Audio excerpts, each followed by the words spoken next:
Good morning, students. Welcome to Silver Bells Mansarovar Online Education. Myself, Vinod Trivedi. Today, we are going to discuss chapter number from Black Book. The name of the chapter is Friendship, a Rainbow Forever. મિત્રો, આપણી જે supplementary રીડરનું lesson number 4 છે તેની માહિતી મેળવવા જઈ રહ્યા છીએ. લેસનનું નામ છે ફ્રેન્ડશિપ અ રેઇનબો ફોરએવર. મતલબ થાય છે મૈત્રીનું મેઘધનુષ્ય. તો મિત્રો, આપણા જીવનમાં મિત્રતા કે મિત્રનું ખૂબ જ મહત્ત્વ હોય છે. આપણને સુખ સમૃદ્ધિ જે છે કે શાંતિ એ ઘણી વખતે સંપત્તિથી મળતી હોય છે, પરંતુ તેને આપણે આજીવન રહેશે એવું કહી શકાય એવું હોતું નથી. પરંતુ મિત્રતાનું ધન એવું છે મિત્રો કે જે લોંગ લાઈફ આજીવન આપણી સાથે રહેતું હોય છે. હા, પણ ઘણા પ્રકારના મિત્રો જુદા જુદા હોય છે. કેટલાક તાળી મિત્રો હોય છે, બરાબર, થોડા સમય માટે આપણે એને હાય હેલોના રિલેશન હોય છે. અને કેટલાક મિત્રો એવા હોય છે કે જેમની સાથે આપણે હૃદયના સંબંધો હોય છે. તો અહીં આ જે લેસન છે મૈત્રીનું મેઘધનુષ્ય, એ બે છોકરીઓ તેમની મિત્રતા અહીં આ લેસનમાં બતાવી છે, જેમાં મુખ્ય બે કેરેક્ટર છે, પન્ની અને મનીષા. હવે કેવું છે મિત્રો, આ જે પન્ની છે તેના પિતા રેલવેમાં કામ કરે છે, જેથી કરીને તેમને અવારનવાર બદલી થતી રહે છે, સ્ટેટ બદલાતા રહે છે. તો તેને દરેક વખતે નવા મિત્રોની શોધ કરવી પડે છે. અને દરેક વખતે શાળામાં જાય ત્યારે શાળાનું વાતાવરણ પણ નવું હોય છે, શાળાના શિક્ષકો પણ નવા હોય છે, અને ત્યાં ભણતા વિદ્યાર્થીઓ પણ નવા હોય છે.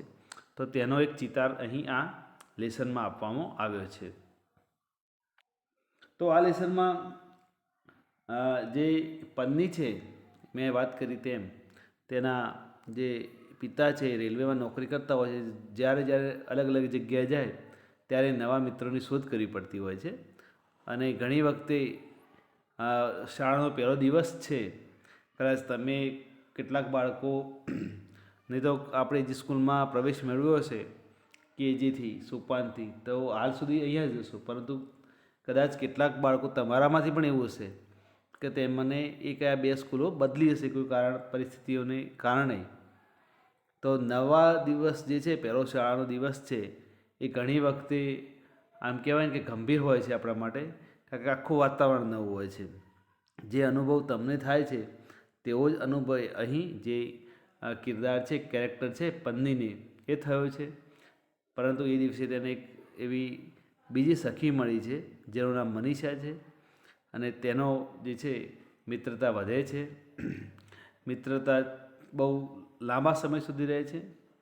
અને પછી બંને, કારણ કે જે પન્ની છે એના પપ્પાની ફરીથી બદલી થઈ જાય છે, એટલે બીજી જગ્યાએ જાય છે. પછી પન્ની તેને પત્ર દ્વારા મનીષાનો જે છે એ કોન્ટેક્ટ કરવાનો પ્રયત્ન કરે છે, પરંતુ મનીષાનો કેટલાક સમય પછી લગ્ન થઈ જાય છે. તે સ્વીડનમાં જતી રહે છે અને એનું જીવન ચાલતું હોય છે. પરંતુ અહીં પન્ની કેટલાય પત્રો લખે છે, પરંતુ કંઈ પ્રત્યુત્તર મળતો નથી. અને હવે તો એ લોકો પણ એટલા મોટા થઈ ગયા કે એમના બંનેના બાળકો પણ ટૂંકમાં બહુ મોટા થઈ ગયા હોય છે, વયસ્ક થઈ ગયા હોય છે. પછી એક વખતે મનીષાનો ફોન પન્નીના ઘરે આવે છે. તો પ્રથમ તો પન્ની પણ ઓળખી શકતી નથી, કારણ કે એને એની સખી ક્યાં જતી રહી એનો ખ્યાલ નથી હોતો. પરંતુ અવાજ ઉપરથી અને પોતાનું તેને જે છે એ પોતાનો પરિચય આપ્યો ત્યારે પન્ની ખૂબ ખુશ થઈ ગઈ. પછી માહિતી મેળવી અને આ જે છે વાર્તાનો એક સુખદ અંત આવ્યો છે. તો મિત્રો, આનો હું અનુવાદ વાંચું છું. તો તમારે ખાસ ધ્યાન રાખવાનું છે અને તમારી ટેક્સ્ટ બુકમાં જે છે તે પ્રમાણે તમારે તેનો અનુવાદ જે છે એ સમજવાનો છે, બરાબર છે. અનસીન માટે તૈયાર રહેવાનું છે. હવે જોઈએ, મેં તમને થોડો આઈડિયા આપી દીધો એટલે તમને હવે આ જેમ લેસન આગળ વધશે એમાં ખ્યાલ આવશે, બરાબર છે. હા, રેલવેમાં કામ કરતા પિતાજી સાથે ઉછરવું એટલે વારંવાર ફરતા રહેવું. ભરૂચની આ શાળા મારી 5મી શાળા હતી. હું હંમેશ નવી છોકરી ગણાતી. 1-2 વાર હું મિત્રો બનાવી શકી, પરંતુ અમે એકબીજાને ઓળખીએ તે પહેલાં મારે ફરીથી નવી છોકરી તરીકે નવી શાળામાં જવું પડતું.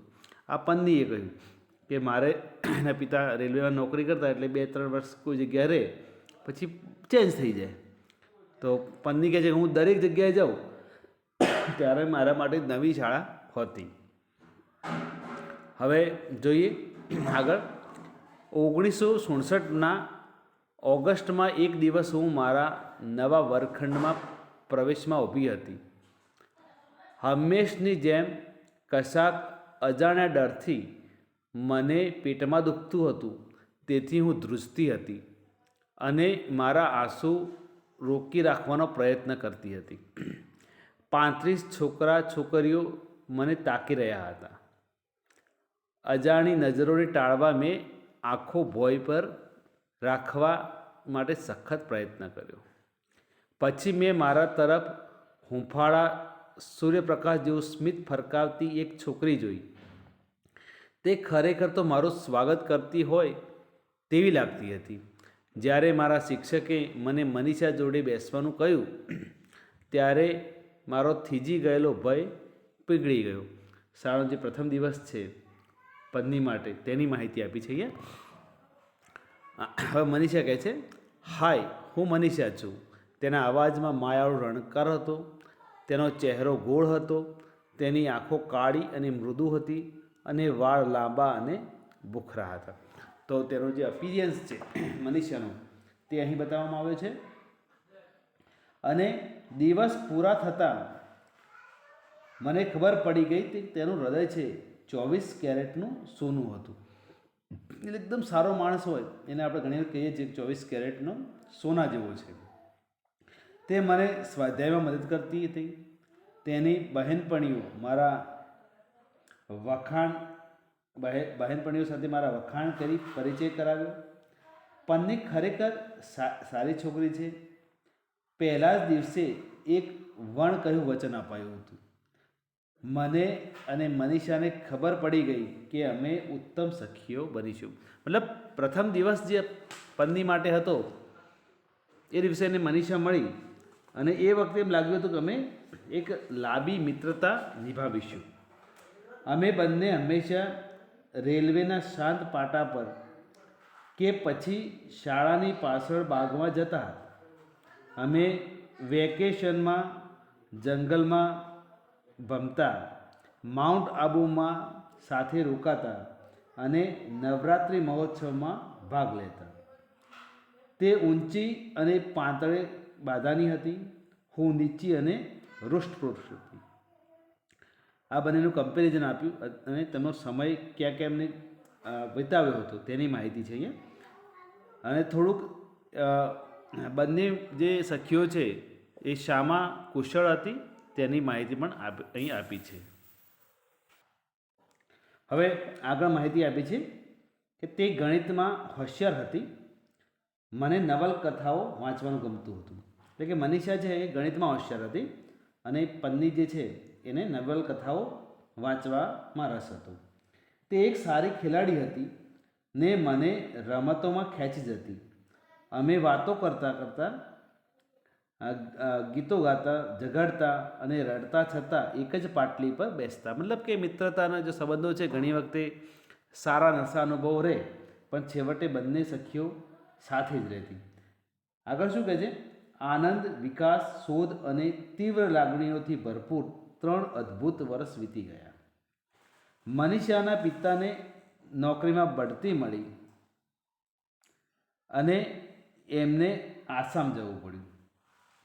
હવે મનીષાના જે પિતા હતા તેને બીજી જગ્યાએ જવું પડ્યું અને બંનેની જે મિત્રતા જે છે આમ તો રહી, પરંતુ છૂટા થઈ ગયા. વચન આપ્યા મુજબ મનીષા અને હું પ્રસંગોપાત પત્રો લખતા. જે જમાનામાં લાંબા અંતરે ટેલિફોન કરવાનો તો પ્રશ્ન જ નહોતો. હું TYBSc વિજ્ઞાનના 3જા વર્ષમાં હતી ત્યારે તેનો છેલ્લો પત્ર આવેલો. તે એક ડૉક્ટરના પ્રેમમાં હતી. તે તેને પરણી ગઈ અને તેણે એક સુંદર છોકરીને જન્મ આપ્યો હતો. તો જે મનીષાની જે છે એની માહિતી છેલ્લા પત્રમાં પત્ની કહે છે કે તે એક ડૉક્ટર સાથે એને લગ્ન કરી દીધા હતા અને તેને એક સુંદર છોકરીને બાળકીને જન્મ પણ આપ્યો હતો. મેં તરત જ વળતો પત્ર લખ્યો પણ કશો પ્રત્યુત્તર મળ્યો નહીં. મેં અનેકવાર પત્રો લખ્યા. છેવટે મારા પત્રો સરનામું અજાણ્યું છે એવા સિક્કા સાથે પાછા આવતા. મને તેની કેટલી ચિંતા થતી. 19 વર્ષે લગ્ન કરવું અને બાળક હોવું. હું જાણતી હતી કે તે એક ખૂબ જ અદ્ભુત માતા બનશે. પત્ની કહે છે કે મેં છેલ્લા પત્ર પછી પ્રયત્ન કર્યો સાથે સંપર્ક કરવાનો, પરંતુ એ થઈ શક્યો નહીં. કદાચ એનું એડ્રેસ બદલાઈ ગયું અને એવા સિક્કા સાથેનો મને મારી ટપાલ પાછી મળી કે ત્યાં કોઈ છે નહીં. પરંતુ બીજું એક બાબત એ હતી કે તેનું જે ઉંમર છે મનીષાની, એ 19 વર્ષની ઉંમરમાં તેના લગ્ન થયા હતા અને બાળકને જન્મ આપ્યો હતો તેને. તો એક જે છે છોકરી માટે બહુ ઓછી ઉંમર કહી શકાય આમ તો, પરંતુ મનીષા જેવી છોકરી માટે એ દરેક પરિસ્થિતિને જે છે એને હેન્ડલ કરવાનું શક્ય હતું એવું અહીં કહે છે. મેં મારી MSc વિજ્ઞાન અનુસ્નાતકની ઉપાધિ મેળવી. વ્યાખ્યાતા તરીકે કામ કરવા લાગી અને લગ્ન કરી. પત્ની પોતાની વાત કરે છે. મારા બાળકો મોટા થયા, કોલેજમાં ગયા અને મારી દીકરી હવે માતા બની ગઈ હતી. મતલબ બધે જે સખીઓ હતી એ એમની ઉંમર વધી ગઈ, એમને પણ બાળકો મોટા થઈ ગયા અને એમના પણ લગ્ન થઈ ગયા. હું ઘણીવાર મનીષા સાથે મારી મૈત્રીની વાતો કરતી. મારા કુટુંબના સભ્યોને મારી ઉત્તમ સખી વિશે બધી ખબર હતી. તો બંનેની મિત્રતાની જે વાત છે એ મતલબ કે પત્ની છે તેના પરિવારમાં પણ ખબર હતી. એપ્રિલ 2005ના ધૂમધકતા દિવસે ટેલિફોનની ઘંટડી રણકી ઉઠી. પન્ની છે? હા. પન્ની ભાટિયા છે? હા. પન્ની ભાટિયા ભરૂચવાળા છે? તમે કોણ છો? હું તાડોકી. તારી મનીષા.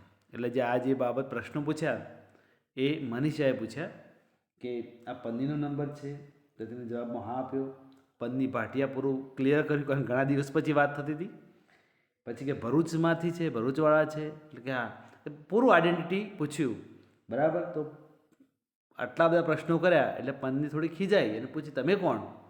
તો તેને કહ્યું કે તારી મનીષા, તારી સખી જે છે મનીષા છું. હવે આપ વિચારશે કે પન્ની કેવી રીતે પ્રતિભાવ આપશે. હવે આપણા ઘણા ટાઈમ થઈ ગયો અને બહુ જોરદાર મિત્રતા હોય અને સમય જતો રહ્યો અને અચાનક આપણે એનો આશા પણ છોડી દીધી કે હવે કદાચ સંપર્કમાં આવશે કે નહીં, અને અચાનક જો એના સાથે વાતચીત થાય તો જે છે આપણો પ્રતિભાવ શું હોય એવો પ્રતિભાવ અહીં પન્ની માટે હતો. હવે જોઈએ છે, મેં ચીચિયારી પાડી. હું ઝરૂખામાં હતી. આખા શહેરે આ સાંભળ્યું હોવું જોઈએ. ગોળ ગોળ નાચતા અને ઊંચા નીચા કૂદકા ભરતા મેં હર્ષ વેશમાં બૂમો પાડી. ઓહ પ્રિય મનીષા, તું ક્યાં હતી? બરાબર. પન્ની કહે છે કે મેં એકદમ ચીસો પાડી કે આટલા દિવસ તું ક્યાં હતી? તેની આંખો શા માટે ભીની હતી તે તમે ધારી શકો છો. આટલા દિવસ પછી કોઈ મિત્રનો ફોન આવે કે આપણે ભૂલી જ ગયા હોઈએ તો જે છે આંખમાં જે આંસુ હોય એ શાના હોઈ શકે આપણે સમજી શકીએ છીએ. પ્રેમના આંસુ હોઈ શકે છે.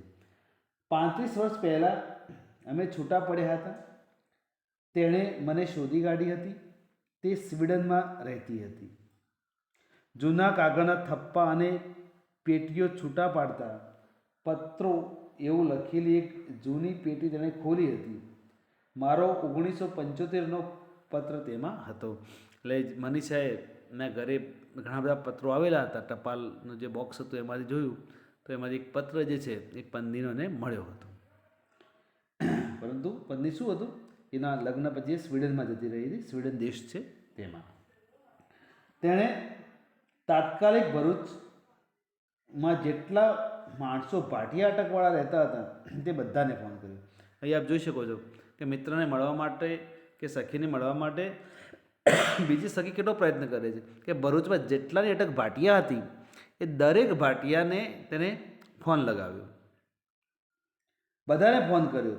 મારું સરનામું કોઈ જાણતું નહોતું, પણ તેણે આશા ન છોડી. તેણે મારી કોલેજમાં ફોન કર્યો, કારણ કે પત્ની છે એ વ્યાખ્યાતાની નોકરી કરતી હતી. કેટલાય વિનંતી અને આજીજી પછી મારા કોલેજના ભૂતપૂર્વ વિદ્યાર્થી મંડળની જવાબદારી સંભાળતા શિક્ષકે તેને મારો ફોન નંબર આપ્યો. શોધ કરતાં કરતાં છેવટે મતલબ કોલેજમાં ફોન કર્યો, જેટલા પાટિયા હતા એટલા બધાને ફોન લગાવ્યો. મને એમાં પછી કોલેજમાં એક એડ્રેસ મળ્યું તો તેમાં એને વાત કરી અને નંબર મેળવ્યો આજીજી કરીને. આ વાર્તાનો આમ તો સુખદ અંત છે. હા મિત્રો, આગળ જોઈએ. પછી શું થયું, એ દિવાળી વેકેશનમાં મનીષા અને તેનો પતિ અશોક ભારત આવ્યા. તેમણે થોડા દિવસ અમારી સાથે આણંદમાં ગાળ્યા. મારી મનીષા એવી ને એવી જ દેખાતી હતી. તેનામાં એ જ ઉષ્મા અને પ્રેમ છલકાતા હતા. તેની ખોટ જેટલી મને ચાલતી હતી તેટલી જ મારી ખોટ તેને ચાલતી હતી. તેણે કપરા સંજોગોનો સામનો કર્યો હતો, છતાં હંમેશની જેમ જીવનમાં સુખ શોધી કાઢ્યું હતું. તમે જાણો છો, 24 કેરેટ શુદ્ધ સોનાને કાટ લાગતો નથી.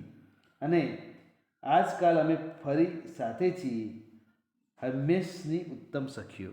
એટલે મતલબ જે શાળામાં પહેલો જ પરિચય થયો હતો મનીષાથી, મતલબ એ જ અનુભવ, એ જ મિત્રતા વર્ષો પછી પણ એવી જ રહી હતી. બરાબર જીવનમાં બંનેના સંઘર્ષોનો સામનો કરવો પડ્યો હતો. પરંતુ અહીંયા પત્ની નોંધે છે કે મનીષા એક 24 કેરેટનું સોનું હતું, તો એ 24 કેરેટની સોનાને કોઈ દિવસ કાટ લાગતો નથી. તેમ તે જે છે પોતાના જે જીવનમાંથી સુખ શોધવું એ એની આમાં આવડત હતી, અને કપરી પરિસ્થિતિઓમાં પણ તેને સુખ શોધી કાઢ્યું હતું અને એક ઉત્તમ જીવન જીવી રહી હતી. ઉત્તમ માત્ર તે જ જીવન નહીં, પણ બંનેની મિત્રતા પણ ઉત્તમ જ હતી.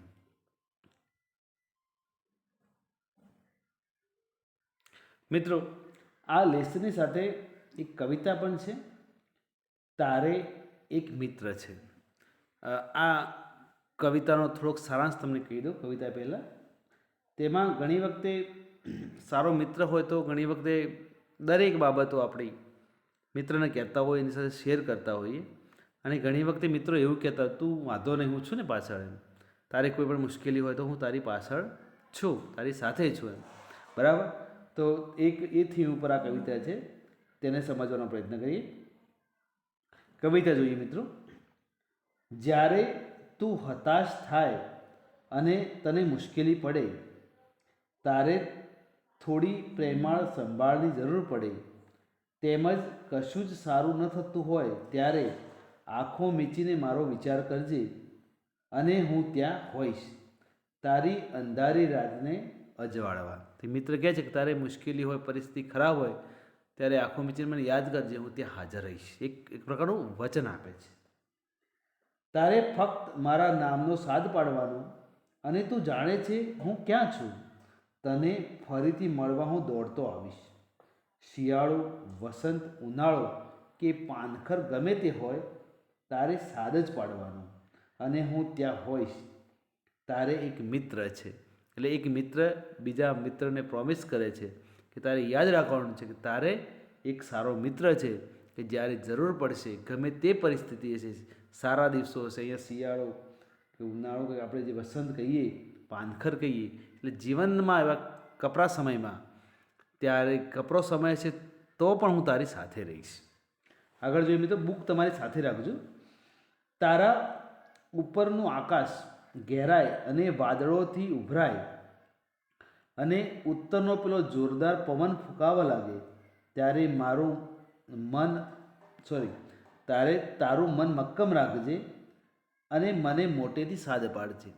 હવે અહીં શું કહે છે કે જ્યારે વાદળો ઘેરાય, બરાબર, તો મુશ્કેલીઓ આપણા ઉપર હાવી થાય ત્યારે એક મિત્ર બીજા મિત્રને કહે છે કે તારું મન મક્કમ રાખજે અને મને જોરથી સાદ પાડજે, મને યાદ કરજે, હું ત્યાં હાજર થઈશ. તરત જ તારા બારણે ટકોરા પાડતો મને તું સાંભળીશ અને હું ત્યાં હોઈશ, તારો એક મિત્ર છે. મતલબ કે કોઈ પણ પરિસ્થિતિમાં ડગી ના જતો, પણ તું એક વખતે તારા મિત્રને યાદ કરજે. તો ખાસ આ બંને જે છે આગળનું લેસન જોયું અને આ પોયમ અહીંયા પૂરી થાય છે. તો બંનેમાં એક જ બાબત બતાવે છે કે માણસને જો સાચો મિત્ર મળી જાય તો તેના જીવનની ઘણી બધી મુશ્કેલીઓનું સમાધાન એને મળી જતું હોય છે. હવે જોઈએ મિત્ર એક વિચાર, મૈત્રી આશીર્વાદ છે. આગળ આ લેસનમાં આપેલું છે મૈત્રી આશીર્વાદ છે. કેમ આશીર્વાદ છે? કે કેટલાકને મળતા હોય છે ને કેટલાકને મિત્રો મળતા એવા હોતા પણ નથી. જોઈએ મિત્રો આમાં આગળ, હૃદયની મૈત્રી એવી એક મહાન વસ્તુ છે જે જીવનને જીવવા લાયક બનાવે છે. આપણી સાથે શું થાય છે તે મહત્ત્વનું નથી, પરંતુ આપણું કોઈ પ્રિયજન આપણા સુખ અને દુઃખનું ભાગીદાર છે એ જાણી રાહત થાય છે. કોઈ મિત્રની સાચી સહાનુભૂતિ દુનિયામાં સૌથી વધુ રાહત રૂપ છે. મેં તમને કહ્યું કે કોઈ સાચો મિત્ર મળી જાય તો ઘણી વખતે આપણે ઘણી બધી જીવનની સમસ્યાઓનું સમાધાન હોય છે. જ્યારે આપણું દુઃખ એટલું વધી જાય કે આપણને લાગે કે આપણે એકલા સહન કરી શકીશું નહીં, ત્યારે એવો મિત્ર શક્તિનો સ્ત્રોત બને છે. જીવન જ્યારે સરળ અને ચિંતામુક્ત હોય ત્યારે મૈત્રી આપણા સુખમાં પણ વધારો કરે છે. અને મિત્રો સાથે રહીએ તો ખુશીની ક્ષણો પણ મિત્રતા, આપણે ઘણા બધા સફળ થયા હોય પણ મિત્રોમાં આપણે શેર ના કરી શકતા હોઈએ, મિત્રો જેવા ના હોય તો એ ખુશીનો આનંદ મળતો નથી. અને દુઃખના ડુંગરો આપણા ઉપર હાવી થઈ ગયા હોય, પરંતુ એ દુઃખ છે આપણે મિત્રો વેચી શકીએ છીએ, આપણા પાસે મિત્રો છે તો કદાચ એ દુઃખનું થોડુંક વિભાજન પણ થઈ જતું હોય છે. બરાબર છે. એક મજાકની વાત કરું છું. ઘણી વખતે શાળામાં આપણે રિઝલ્ટ ઓછું આવ્યું હોય, કોઈ વિષયમાં ફેલ થયા હોય, પરંતુ આપણો મિત્ર સાથે ફેલ થયો તો થોડું આપણું દુઃખ ઓછું થઈ જાય. બરાબર, કારણ કે સમદુઃખી થઈ જઈએ. હું એવું નથી કહેતો કે આપણો મિત્ર ઓછું લાવે, પરંતુ મતલબ કે કોઈ પણ મુશ્કેલીનું સમાધાન સાચા મિત્ર પાસેથી મળી જતું હોય છે. આગળ જોઈએ મિત્રો, આ દુનિયામાં સંપત્તિ થોડા સમય માટે સંતોષ અને ખુશી આપી શકે, પણ મિત્રોનો સાથ તો અનંત ખજાનો છે. મેં તમને શરૂઆતમાં જ વાક્ય કહ્યું હતું કે સુખ અને સંપત્તિ જે છે, સંપત્તિ સુખ અને શાંતિ થોડા સમય માટે આપી શકે, લોંગ સમય માટે આપી શકતી નથી. જો તમારે આજીવન જે એક સારું જીવન જીવવું હોય, ઉત્તમ જીવન જીવવું હોય, તો તમારી પાસે સારા મિત્રો હોવા જરૂરી છે. જીવનના દુઃખ સારા મિત્રોને વધુ નજીક લાવશે અને આ સંબંધ દરેક વીતી જતા વર્ષ સાથે વધુને વધુ અમૂલ્ય બનશે. ખરાબ સમયમાં સાચા મિત્રની ઓળખ થતી હોય છે. એટલે જેટલી મિત્રતા જૂની થાય તેટલી સાચો પરિચય થાય મિત્રનો, અને સાચો સંબંધ છે, સાચી મિત્રતા છે એ જેટલી જૂની થતી હોય છે તેટલી આપણને મતલબ કે જે છે એ એક ઉત્તમ મિત્રતાનું ઉદાહરણ બનતી હોય છે. આગળ જોઈએ મિત્રો, આપણા જીવનમાં ઘણા આવે છે પણ આપણા હૃદયમાં બહુ થોડા રહે છે. મેં તમને કહ્યું તાળી મિત્રો અનેક હોય, પરંતુ સાચા જે મિત્રો જે છે એવો ઓછા હોય છે. એક સાચા મિત્રનો પ્રેમ અને નિકટતા આખા વિશ્વની સૌથી સુંદર ચીજ છે. આંખો બંધ કરીને મિત્રને યાદ કરો અને તમારું હૃદય મધુરતમ લાગણીઓથી છલકાઈ જશે. સાચો મિત્ર છે તેને યાદ કરો તોય તમારા હૃદયમાં તેના વિશેનો ભાવ જાગી ઉઠશે. કેટલાક સુવિચાર છે, થોટ્સ આપણે કહીએ, એ જોઈ લઈએ મિત્રો. એમાં પ્રથમ છે, આપણે આ દુનિયા ખરેખર જ છોડી દઈએ તે પહેલાં કેટલી વાર મૃત્યુ પામતા હોઈએ છીએ. દરેક છૂટા પડતા મિત્રમાં આપણે આપણો એક અંશ ગુમાવતા હોઈએ છીએ, અને તે પણ સૌથી ઉત્તમ અંશ. એલેક્ઝાન્ડર પોપે આ વાત કહી છે કે આપણે મિત્રથી છૂટા થતા હોય, મિત્ર કદાચ એની ઉંમર થઈ ગઈ, કોઈ કારણથી એનું મૃત્યુ થતું હોય, તો આપણે એક જે છે એક આપણું જે સૌથી ઉત્તમ અંશ ગુમાવતા હોઈએ છીએ. બીજામાં થોમસ બેકેટ જે છે એમણે કોટ લખ્યું છે, દુશ્મનના ખોટા ચુંબનો એટલે કે પ્રેમ કરતાં એક મિત્રના ઘા સારા. બરાબર ને? કારણ કે ઘણી વખતે એવું હોય ચાપલુસી, બરાબર, તો દુશ્મનની ઘણી બધી સારી બાબતો કરતાં કોઈ સાચા મિત્રનો ઘા છે એ આપણા જીવન માટે સારો હોઈ શકે. શાણા મિત્ર જેવા આશીર્વાદ જિંદગીમાં હોઈ ન શકે. બરાબર, આ યુરિપિડિસ નામના એક ફિલોસોફરે આ કોટ્સ આપ્યું છે કે શાણા મિત્ર જેવા આશીર્વાદ જિંદગીમાં હોય ન શકે. સાચો મિત્ર શાણો હોશિયાર એ સાચું કહી દે. બરાબર. તેના પછી એમિલી ડિક્સને એક કોટ આપ્યું છે, તમારા મિત્રને તેની ભૂલો દેખાડવી તે મૈત્રીની સૌથી આકરી કસોટી છે. જો એ કસોટીમાં તમે પાર ઉતરો તો તમે મૈત્રીના ઉચ્ચ સ્તર સુધી પહોંચી શકશો. ઓકે, તો ઘણી વખતે શું હોય, મિત્રને આપણને ડર હોય કે મિત્રતા તૂટી જશે. બરાબર, પણ એવું જરૂરી નથી. તમે સાચા છો તો તમારા મિત્રને સાચી બાબત જણાવી દો, જેથી કરી અને તમે ખરેખર એક સાચી ઉત્તમ મિત્રતાના એક ઉદાહરણરૂપ બની શકો છો. તો મિત્રો, ખૂબ સરસ આ લેસનમાં મિત્રતા વિશે ચર્ચા કરી છે.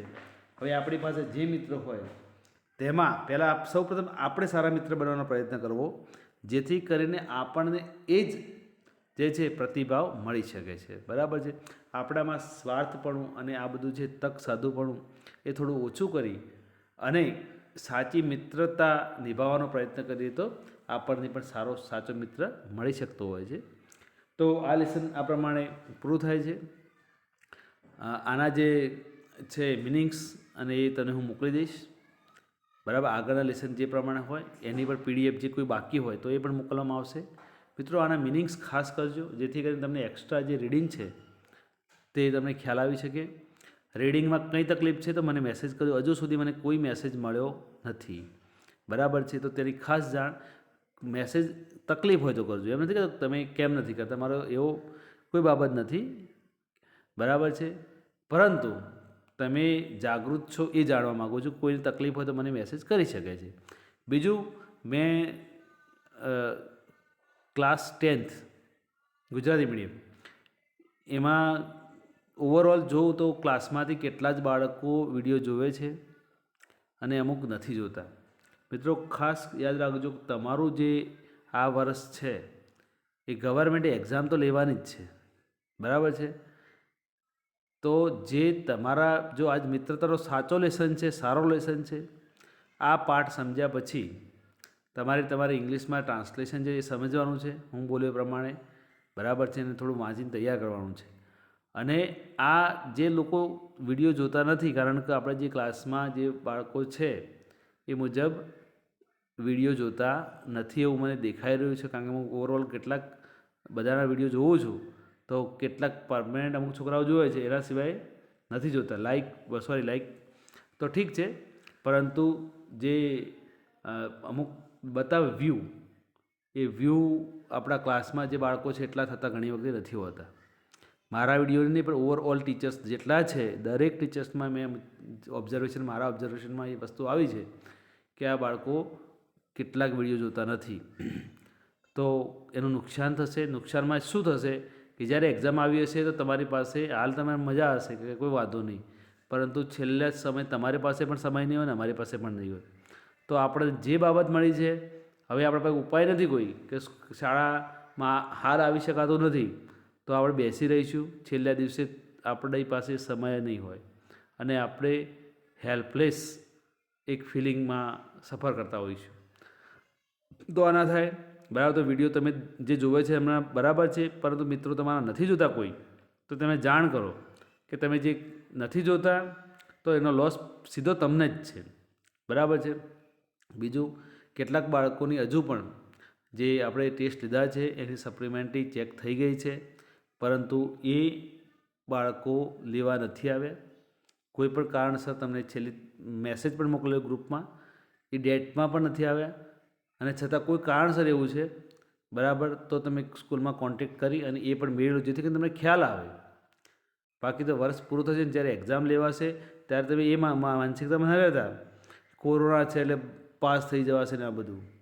બરાબર છે, કારણ કે હું નથી માનતો એ બાબત થઈ શકે દરેક આજ જોઈએ તો. બરાબર, બાકી આ સેકન્ડ એક્ઝામ જે 10th રિપીટરની જે લેવામાં આવી એ કોરોનાના સમયમાં જ લીધી અને ઘણા બધા વિદ્યાર્થીઓ ફેલ થયા. એટલે એવું હું નથી માનતો કે તમે કરો. બીજું, તમે બરાબર નહીં ભણો તમારું આગળનું સ્ટાન્ડર્ડ બગડશે. તો ખાસ આ ધ્યાન રાખજો. તમારા મિત્રોને જણાવી દો કે જે લોકો વિડીયો નથી જોતા એ જોવાની તૈયારી કરે. બરાબર, thank you, have a nice day.